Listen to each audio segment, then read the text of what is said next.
ito na yung part 4, okay? So, ito, kinover ko lang siya dito. So, ginanong ko siya, oh. Lagyan natin yan. And then, dalawang sides naman ang gagawin natin, okay? So, letter S ulit. Isa dito. Yan. Yan. You can be creative dito na eh. Yan, pa-iba-ibang style na lang.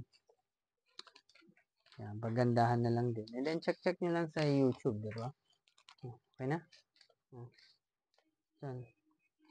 Ganyan. Okay. Yan. Tapos, tape na natin to. Okay, tape. Yan.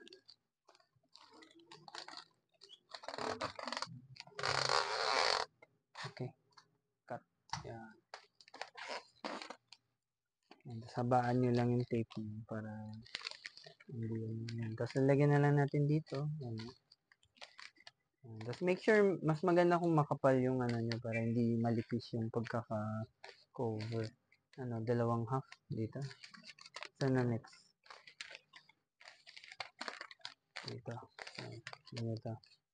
So, yan. Very simple design lang tayo. After nyan, syempre, kailangan mo ulit i-cover yung gitna, di ba?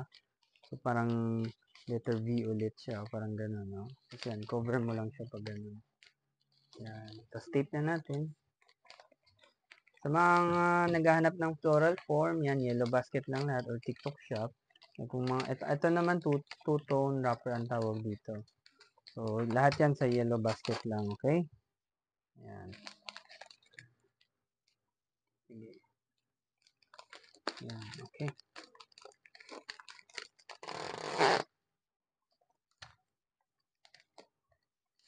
So, ganun lang siya, okay?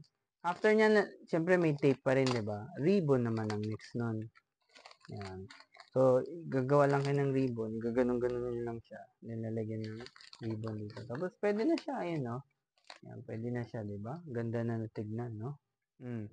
Ngayon, kung gusto nyo pa ng improvement, pwedeng lagyan pa dito. Kaso gusto ko i-highlight yung pera mismo. So, gusto ko nakalabas siya. Ribbon na lang ang kulang dito. Sa ribbon, iba-ibang style din yan. Meron yung simple na ribbon, meron din